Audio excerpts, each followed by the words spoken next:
السلام عليكم أعزائي المشاهدين. اليوم راح أسوي لكم كيكة الباونتي، كيكة مبروش جوز الهند. راح نحتاج لكيكة 3 أكواب طحين، كوب زيت، كوب سكر، 4 بيضات بدرجة حرارة الغرفة، كوب ونص حليب، ملعقتين كبار كاكاو، وملعقة كبيرة بيكنج باودر، ورشة ملح، وظرفين فانيلا. وراح نحتاج للحشوة مال مبروش جوز الهند كوبين ونص مبروش جوز الهند، وعلبة حليب مكثف محلى من وزن 380 غرام. وراح نحتاج شوكولاتة للتزيين، أي نوع شوكولاتة. هسا أول ما نبدي راح أضيف السكر والزيت،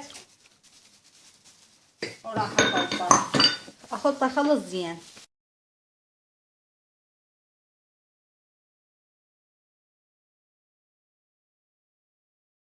هسا بعد ما نخلط عندي السكر والزيت بشكل زين، راح أضيف البيض، وراح أضيف الفانيلا، وراح أخلط.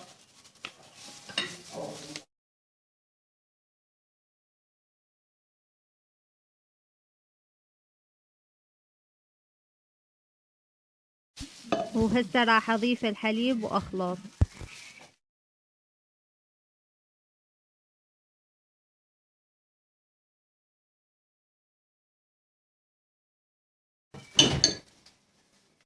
هسه راح نخلط الطحين والكاكاو والبيكنج باودر ورشة الملح.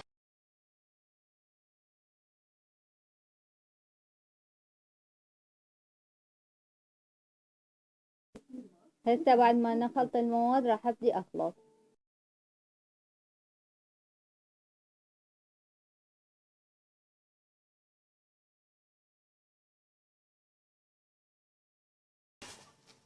هسه انخلطت عندي المواد وصارت بهذا الشكل. هاي هي صارت جاهزة. هسه يعني هنا عندي قالبين، خليت ورقة زبدة ودهنت الجوانب ورشة طحين. تقدرون تسووها بقالب، بس اني قالب مو مرتفع فاخاف ترتفع يعني وتطلع من القالب، فراح اخليها بقالبين. اني سخنت الفرن قبل 5 دقايق، وفرني ما بيه درجات حرارة لان بفرن الطباخ. راح اخليها بالفرن وبس تكمل ارجع لكم. هسه بيد مال الكيكة تجهز، خلينا نجهز الحشوة. هنا فتحت القوطية مال الحليب المكثف المحلى، راح افرغها. هسه شوية شوية راح اضيف مبروش جوز الهند واخلطه لحد ما تصير عندي عجينة متماسكة.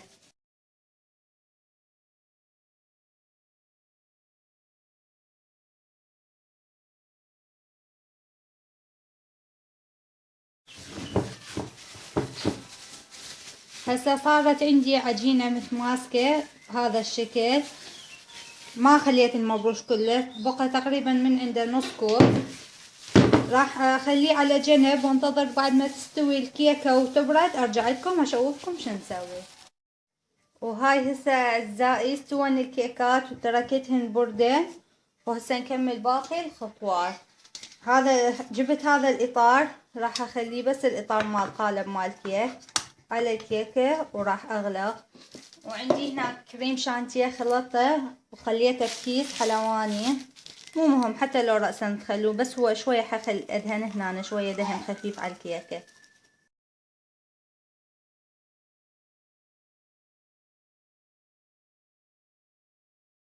هسه بعد ما دهنتها راح اخلي هاي الحشوة سويناها مال مبروش جوز الهند ونساويها نعدلها.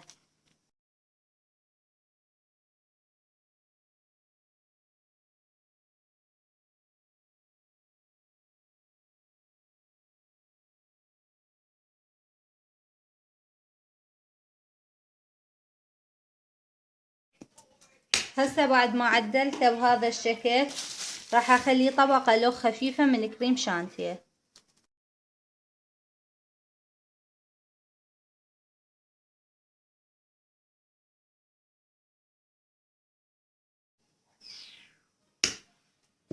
هسه راح اخلي الطبقة الثانية من الكيك.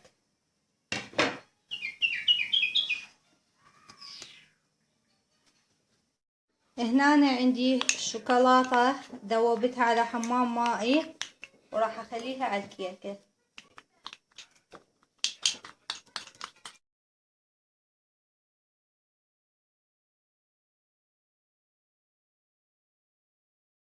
هسه بعد ما دهنتها بهذا الشكل راح ادخلها للثلاجة فد ربع ساعة نص ساعة تتماسك، وبعدين اطلعها اشوفكم اياها.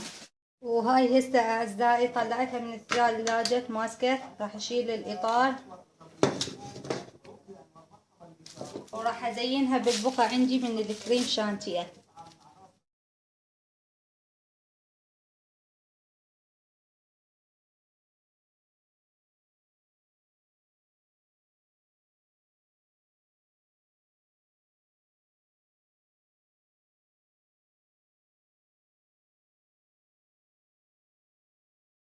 هسه عندي فستق حلبي، راح ازينها بالقليل من الفستق الحلبي.